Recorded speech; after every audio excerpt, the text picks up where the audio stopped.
In a world where hopium and common sense collide, starring the CryptoKeeper and BlockchainCrusader. Welcome to Debate Crypto. Question everything, trust nothing. It's your boys, CryptoKeeper and BlockchainCrusader. How is everybody doing this evening? Thank you for being here. As always, Miguelito, ¿cómo estás? Que bolón, tiburón. Dude, I am glad to be back. I survived. So just want to give a big old, thank you. I survived the weekend. For those of you who didn't know, You said that and our viewers dropped. I know. They were like, yeah. Woo. Did a prepper boot camp. It was super dope, super educational, tons of stuff. I got the sneak preview of some of what we're going to be offering with our NFT project. If you guys are not in the Discord, make sure to jump into the Discord. The information is down below. Get involved with Danger Close Alpha. We're going to be on a bunch of different shows coming up recently. Talked to DZ earlier today about NFT Alpha. Yeah, we got good things going on. So make sure that you guys join the Discord and follow us on Twitter. Trying to continue to grow on Twitter. That being said, I had one more thing I wanted to tell you. And I guess I'll think of it later because my ADD just got the best of me. What is on the podium this evening, Miguel? Dude, we got Portugal might not be the safe haven that everybody thinks it is for crypto taxes. We got a Bitcoin crash might be incoming once again. And finally, to wrap it up, Ethereum Classic ? Well, it better not be Ethereum Classic. I guess it could be Luna. Oh, Classic, Luna. That's my bad. Ethereum Classic is already a dead project. Terra Luna Classic ?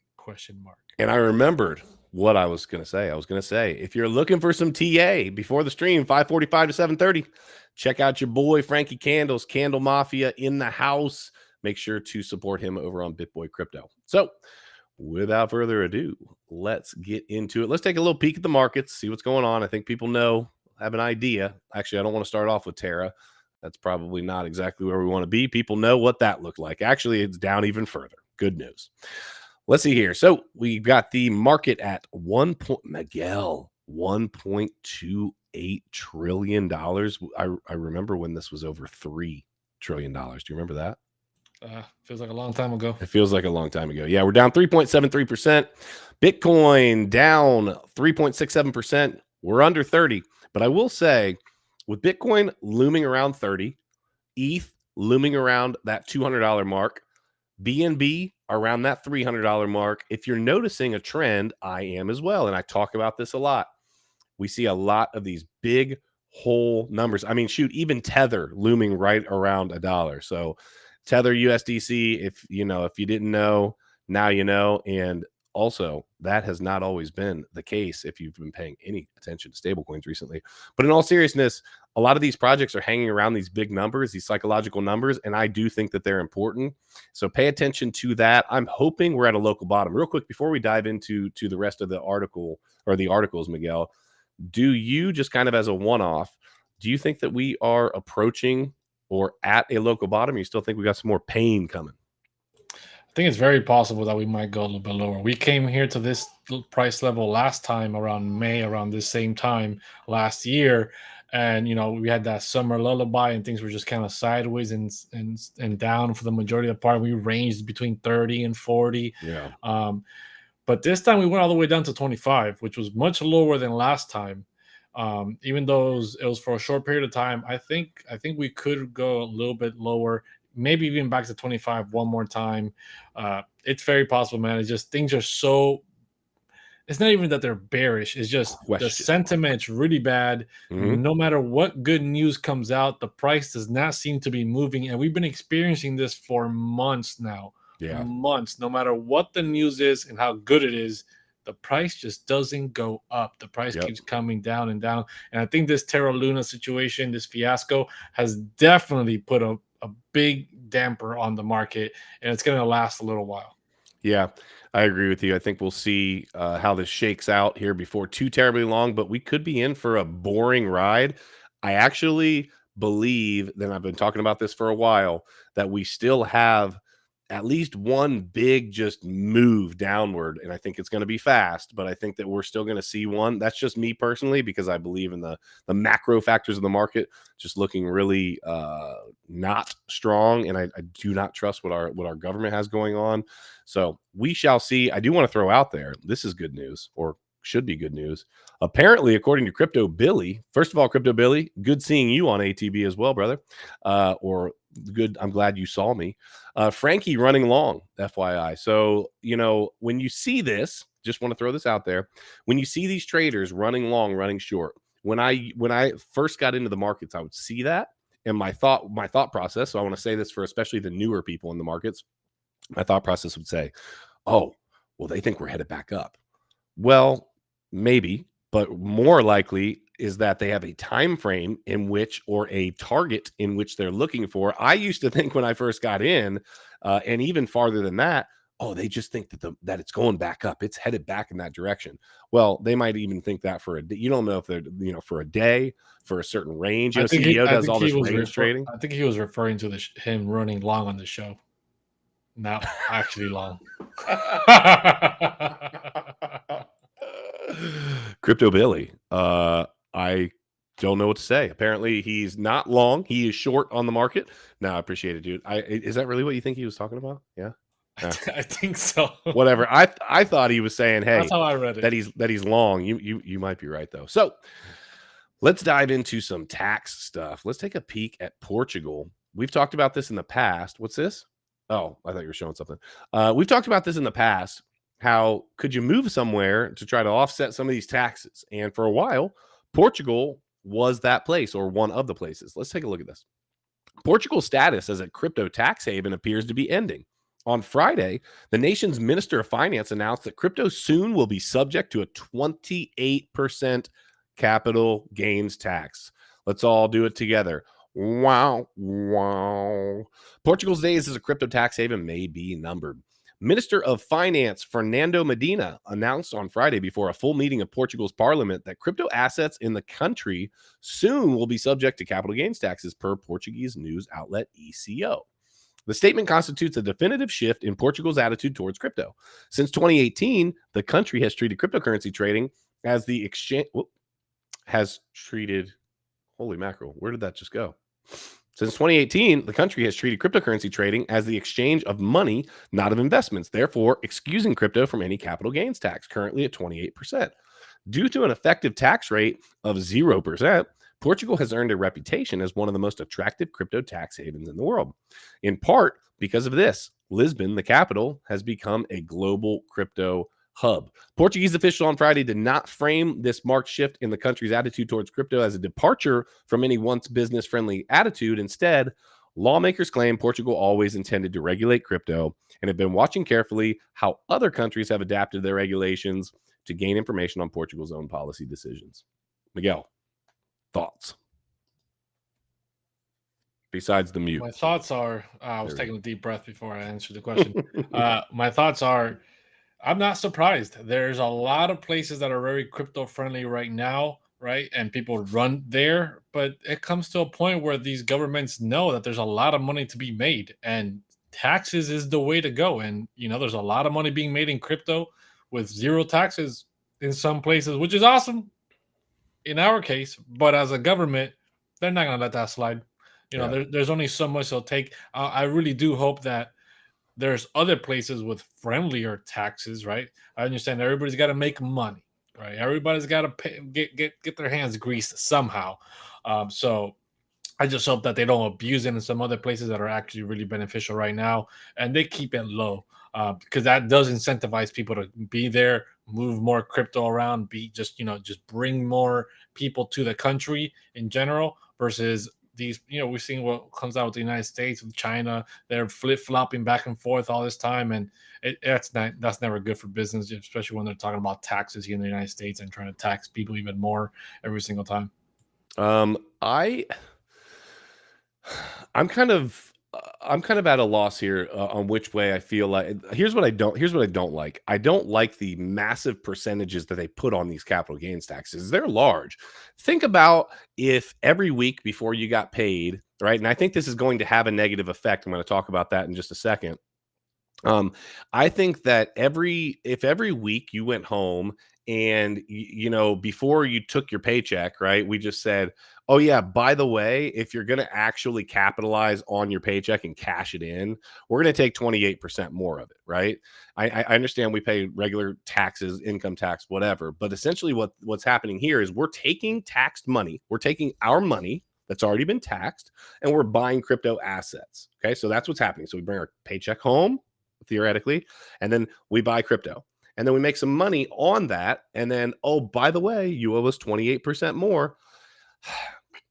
I hate it, right? So I hate what Yeah. they're doing. I think it's an abuse of power, and I think that the percentages that they put on it are wild. But what I think it's going to do actually might backfire a little bit. I think it stifles, not just stifling innovation, but more on the side of, it puts us into that state of stagflation, where all people want to do is hold.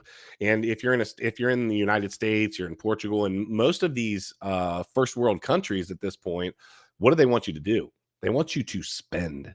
They're not looking for you to save. They want you to be moving. Well, why are we going to be moving if we know it's at the peril of 28%? What do people do? They start doing things like we've talked about, and they take loans against their assets. And so I think it could actually backfire on them, keeping that number as high as it is. So we will see. It will take some time. But as people get more and more educated on platforms like YouTube, right? People are starting to figure out, wait a minute, there is a way to capitalize and not pay these crazy taxes. So I don't know. Last thing I want to say about that is, by the way, everybody, smash the likes if you haven't smashed the like yet. But what I want to say is, the thing that pisses me off about these taxes when it comes to capital gains and investments is, I know right now that in crypto there's, you could wash trade legally, but if you lose money in the regular investment world or anywhere else, you don't get paid a percentage of your money back. But if you take risk, That's a right? good point. I take my paycheck, I put all the risk into my own paycheck, and I make money. They're there. Hey, where's my cut? I risk my paycheck, I lose it, and they're like, hey, that sucks. Why don't I say, hey, well, I lost taking that risk to try to pay you. Why don't you pay me up so I can, try to, at least get some money back? In the crypto world currently, we can still somewhat wash trade, take losses, buy back in, whatever. But that's not going to last. But we're also limited. Sure We're also limited on that. I believe it's $3,000. Like, listen, let's be fair. Once you've been in crypto for a little while, that number, that $3,000 is gone like that. You're not limited on how much they can take capital gains wise, right? So I always remember this one thing well, two things I should say. First of all, my dad always used to tell me, son, life's not fair. And I used to hate hearing him say that, because it was always, me like, that's not fair for whatever reason. Son, life's not fair. And I think it was actually a really good thing for me to hear, because life is not fair. And there are just some things that are happening that, suck. One of them is taxes. Death and taxes are the two things that you're not going to avoid at this point. But I will say, if you're paying taxes, it means that you're making money. And as crappy as it is, nobody pays taxes. They just take it. That's fair. That's absolutely fair. If you are having tax money stolen straight directly out of your profits, smash the like, because we all would love to not have to do that anymore. Yeah. So I don't know, man. It's frustrating. I totally get it. I hate it. Let's talk about something else, because taxes are not my favorite. Don't forget, guys, we are going to talk about the Luna blockchain fork, Luna Classic, here at the end. So don't miss that. I think everybody's been super interested in Luna. Let's get into that here in just a minute. But before we do, let's talk about some Bitcoin, baby. Let's do it. Analysts flag Bitcoin price levels to watch after LFG, which is, the Luna Foundation Guard, sells 80,000 Bitcoin. That's not $80,000, folks. That's 80,000 Bitcoin. Bitcoin needs to hold current levels and work to reclaim higher ones to avoid a crash in the $20,000 range, the latest analyst warns. Excuse me. Data from Cointelegraph Markets Pro and TradingView showed BTC USD still failing to cement $30,000 as support on the May 16th Wall Street Open. The pair had seen fresh losses after the weekly close at 31.3. This in itself disappointing, This in itself disappointing market participants after sealing a record 7th consecutive red weekly candle. Even as the Luna Foundation Guard revealed that it had sold almost all of its Bitcoin reserves during last week's Luna and Terra USD meltdown, the implied lack of future selling failed to lift the mood on markets. Coming days going to be very important, in my opinion. Keep these levels, grind higher from here. Popular trader Phoenix summarized in a Twitter post on the day. If it fails, my eyes are on 21.8 to 23.8. Didn't expect to keep those in mind again, LOL. I was wrong thinking Q1 structure was a trend reversal start. I think a lot of people felt that way. Phoenix is far from alone in forecasting a return to levels even lower than last week's floor at just under 24,000. I did not see it drop that low. Did you see it get down that low, Miguel? I didn't see 24, but I did see 25, like mid to low 25s. Yeah. Joining the consensus, fellow trader and analyst Rect Capital likewise pointed to 20K being an area of interest should current levels fail to hold and buyers not materialize. This is what Miguel and I were talking about towards the start of the stream, like where we see things headed. I just want to throw out there for all of you that are new, old, somewhere in between, these are opportunities if played correctly. We don't sit here and give financial advice, but the facts are long term. I think everybody in here, 50 people that are in here, would agree that Bitcoin in the long term is headed up and to the right. And when we see prices that are literally sub 50%, I mean, the all-time high was like 69 and some change. We're at $30,000, right? That is a massive difference, right? These are opportunities if played correctly. I'm not saying go mortgage your house at 30K because we could go all the way down to who knows, 10K. I guess we could, right? But the facts are that's why we talk about DCA. So we've got, if none of you ever figured this out, we've got the Debate Crypto Academy. That's DCA. Dollar cost average, DCA. Danger close alpha, DCA. So if you're not involved in those three, well, hey, we've tried to lead you there. We've tried to tell you DCA, DCA, DCA. It's the strategy. We're glad that you guys are following us. Make sure to jump into the Discord and DCA. Miguel, 20K, 30K, 10K. I think we're gonna go lower. Right? We had this whole debate with all the TA experts last Thursday. 3 different TA experts all saying the same kind of similar things, just different ranges of low. But then that makes me nervous, dude, because when everyone starts thinking one thing, right now everyone is thinking we're gonna go lower. Yep. And it's like maybe it will come true this time, and it will be that self-fulfilling prophecy. But the same thing happened when we were in 30 and 28 last time. Everybody thought we were going to go lower. It is a little different now. The cycles and the time frame of the cycle is way off. We're completely confused. We're literally walking through the desert like Moses, completely lost at this point. Hey, he had God guiding his path. Okay, he was there for 40 years, bro. 40 years. What a faith, though, right? That's a heck of a lot of faith to follow for 40 years or to wander. GPS. Let me tell you, that's a terrible GPS system. But yeah, I mean that Moses believed in God more than we believed in Bitcoin, because if Bitcoin is down for 40 years, I don't think even a 1% of us people will be here. So God, so what you're saying is 40 years down, God's not bringing Bitcoin back because the people are just going to say, listen, that's it. I've had it. I've washed my hands of it. Not happening.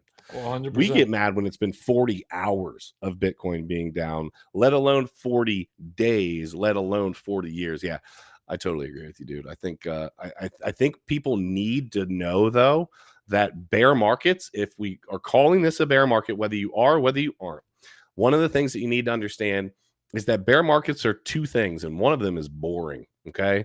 But the bear market is where the wealth is made. We've been telling you this for a long time.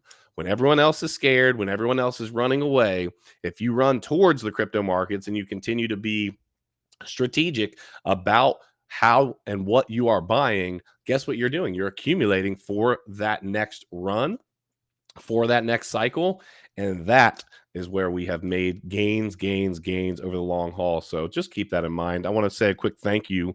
Crypto Rob Father in the house, tossing up a super chat. Thank you, brother. We appreciate it. It says, Ben says we are right where we should be. The second bounce was a bouncy cat. I think what he meant to say was maybe a dead cat bounce.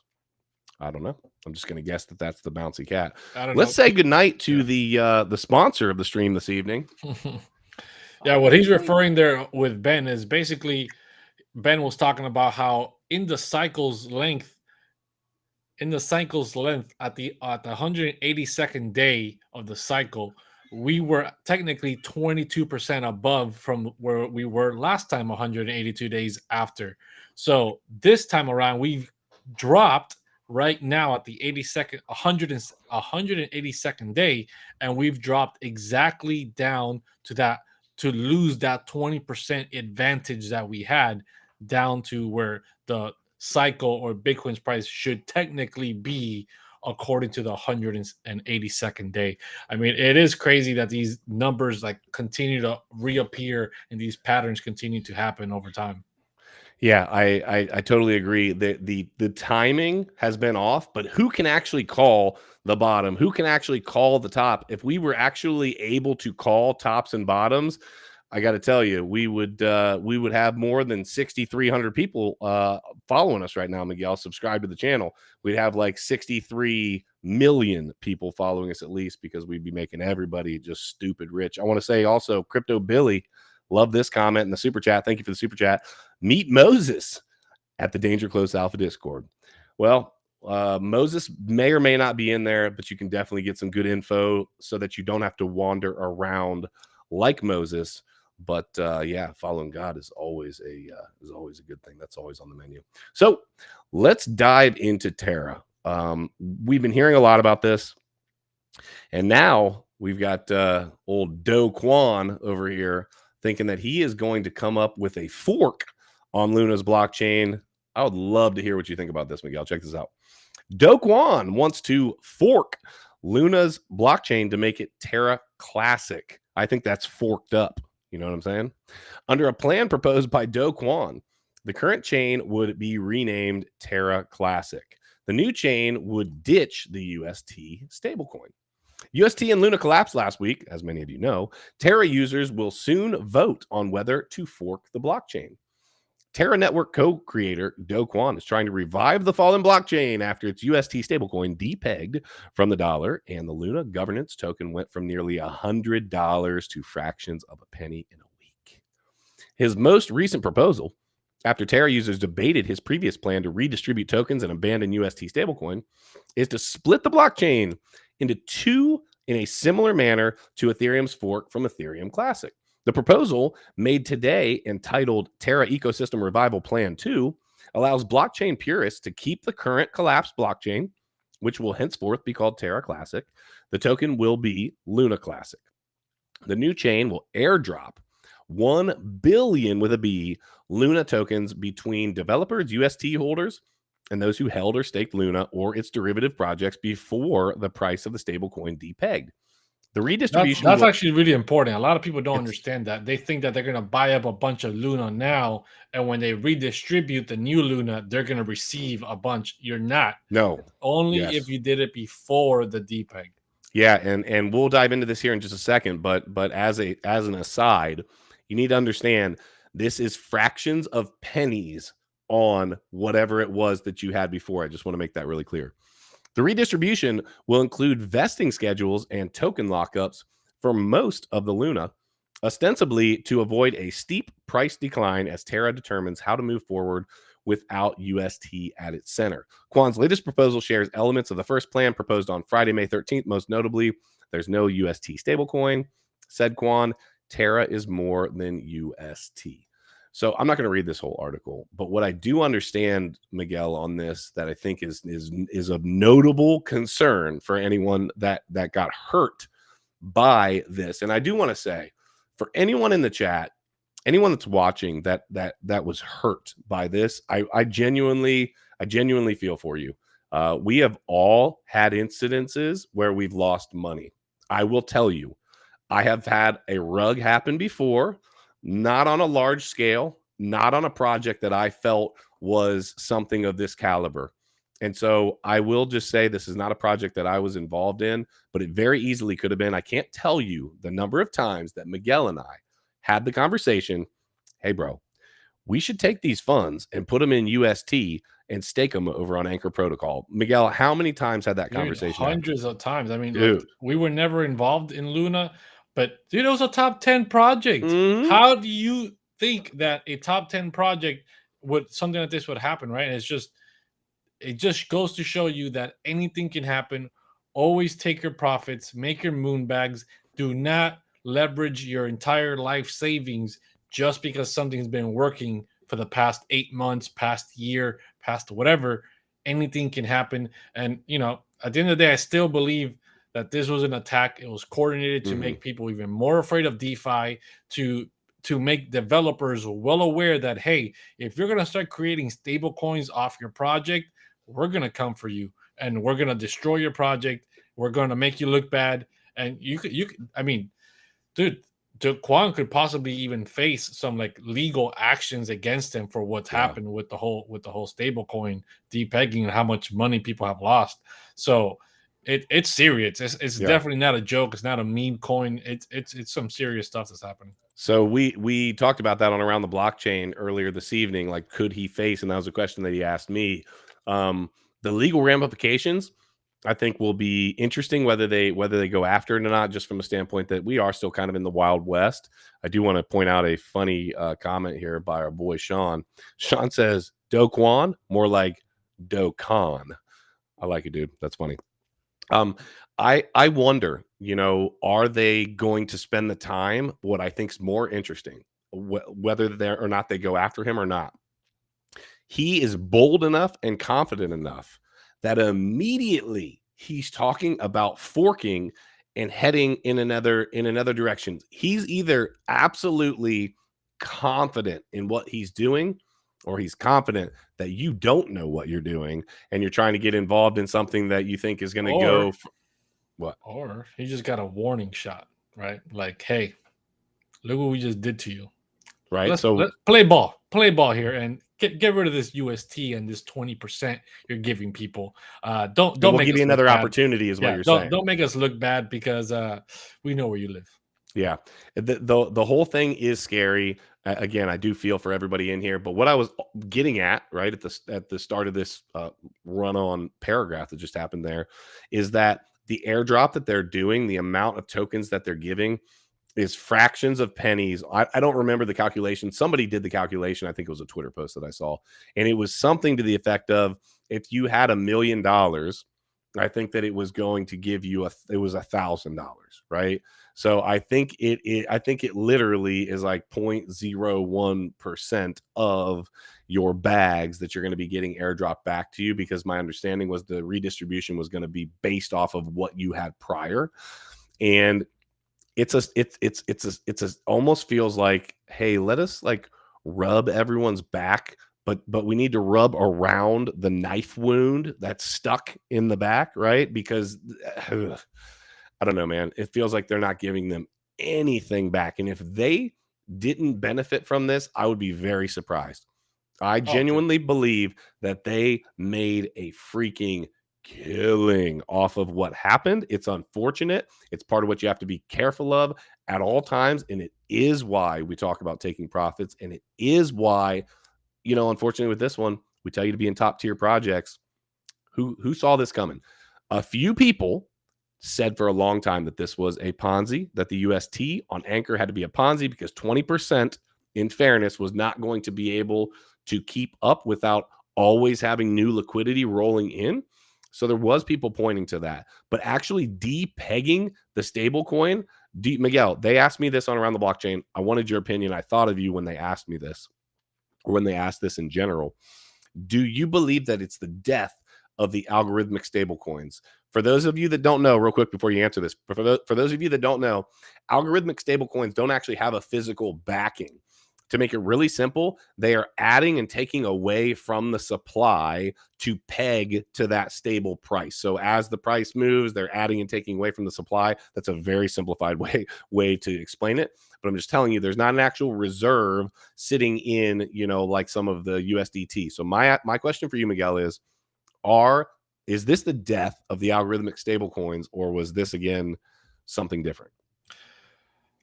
I don't want to say it's the death of it, but it's definitely it's caused a huge rift in trust, right? Like, to rebuild the trust of, like, oh, wait a minute, this stablecoin I'm about to jump into is algorithmic. Oh, I saw what happened with Luna and UST. I probably won't put my money on there. The problem is not the algorithm. I mean, obviously, this algorithm for this stablecoin had issues. It had an exploit that was taken care of. Every exploit can be fixed, patched, and done better, right? If you put enough effort into it, you can make the algorithm better, and you can make the world's greatest algorithmic token out there that's ever existed that hasn't existed yet. Same way Bitcoin was a great revolution of money. It's just software. So it's just better software to make a better algorithmic token. I don't have anything against collateralized stable coins like UST, USDC. But the problem is that the reason why they prefer that is not because it's more stable. It's more easily controllable in the way of what they're holding, who's holding it, how much are they holding, and how they can fugazi that a little bit. So yes, I do believe in algorithmic tokens will still continue ahead. Will it gain people's trust? It's going to take a very long time for people to forget about this Terra Luna situation before they start trusting them again. Will people need to pay closer attention to how these algorithmic tokens work differently from Terra's? Yes. But it can be done. It can be done. And honestly, I would prefer it not to be collateralized in real life and just be an algorithm. Trust the software. Don't trust the people. Don't trust the people that tell you that we have the gold in the vault. So let me ask you this. Okay, let's say this is a regulatory play. Let's say this is indeed a regulatory play. How, it said like a fly or a gnat or something, like fly up my nose. Sorry about that. How does the government, besides just being blatantly like giving you the middle finger, how does the government position themselves and make a statement such as you need to have all of this physical backing when we work on a fractional reserve banking system? How do they attack USDT, for example, and say, hey, you lied to us about the amount of reserves that you had, and that's not right, and you need to make sure that these people are protected. Wait a minute, you just flip on a printer, print it, give it to the people. You hold on to it as the bank. You loan it out to the same people and back to the same people, and you don't even keep the freaking money or anything backing it. What? Exactly right. That's exactly what I was going to head with. That is basically we clarified in a very simplistic term is that UST, right, algorithmic tokens work in a way of you add and you subtract the supply to keep it pegged. What does the US government or the Federal Reserve, which is not actually federal, it's a private company, guys, do to stabilize the dollar?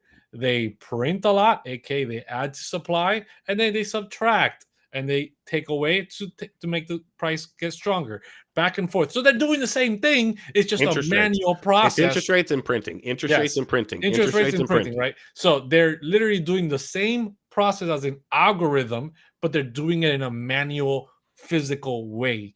And they're saying, don't worry about it. Trust us. We're not a Ponzi. Dude, it is. It's crazy. And when my eyes were started to be open, it was the crypto revolution. It was reading the Bitcoin standard and starting to understand the idea of truly what money is. And when my eyes started to be open to what we actually do, if you're in the chat right now, if you're watching this and you don't know what the fractional reserve banking system is, I'm not going to give a lesson on it right now, but you need to look into that. We are operating in a place where if 3% of the United States, and I've said this before, went to the bank at the same time and said, hey, I just want to take out my savings or my checking account or whatever, 3%, okay? 1 out of every 33 and a third people went to the bank and asked that, the whole entire economy is shutting down. It would bring it to its knees. Folks, there is a problem with that. We are in a bad spot, and I think that it's funny that they're going to point at, it's just like we talk about all the time, distractions. With this huge Luna issue, they're going to point at it when they're doing the exact same thing. They're printing rising interest rates. Join the Discord, guys. If you want to learn more about what you can do to get your family ready for what we believe is most likely inevitable, join the Discord. Check it out. We've got some great things going on. We would love to have you, and then make sure that you guys also follow us on Twitter. Yeah. And One last question. Somebody was asking, I think it was Nick something. Somebody, great name. Was asking about the next interest rate hike, and is it going to, destroy the crypto markets for the next month? They might raise interest rates again, and people are kind of bearish in sentiment. Like every little negative thing that comes out is like, boom, price drops. So we could have another price drop, depending on how strict they come out and how much they're going to raise. But at the end of the day, I truly do believe this overcorrection in interest rate hikes is going to end up with them taking it all back and having to reinflate the economy and print more money to boost it back up, because it's an overcorrection. These people don't understand moderation. They just overcorrect one way or the other. So could it be bad in the short term? Yes. Is it going to eventually fix itself long term? Also, yes. To finish it on a good note, folks, the reality is this: long term crypto up and to the right. Diversify. It's still, we'll never tell you not to hold any stocks or any gold and silver or rice and beans. I definitely tell people not to hold stocks. I'm not gonna lie to them. Well, I believe long term that having that diversified portfolio is important. There's going to be things that you're going to win with. There's going to be things that you can lose with. And in a manipulated society like we live in, what are you going to win? $200? I'll do that at the casino, bro. In a manipulated society like we live in, any of that can be and is manipulated. So diversification is important all the way around. So just be smart. The only thing I diversify up and to the right is my crypto. Up and to the right. Don't listen to Miguel. You've got to have some sort of diversification here. Don't buy stocks. Not financial advice. Don't buy stocks. Not financial advice. Don't buy houses. They're a liability. Don't buy. Just make sure to diversify. Yeah, crypto fam, we love you guys. We appreciate each and every one of you for being here. We wouldn't be able to do what we do here without you. So thank you for your support. Again, follow us on all the socials. Make sure that you're following. Listen, when we bring guests on, I want you guys to show them support. Every guest that we bring on here, whether it's Gareth, whether it's CBO, whether it's Frankie Candles, whether it's Zombie, whether it's Crypto Face, whatever, please, guys, if you're not following them, make sure that you follow them. Give them the support that they give us when they come onto the show.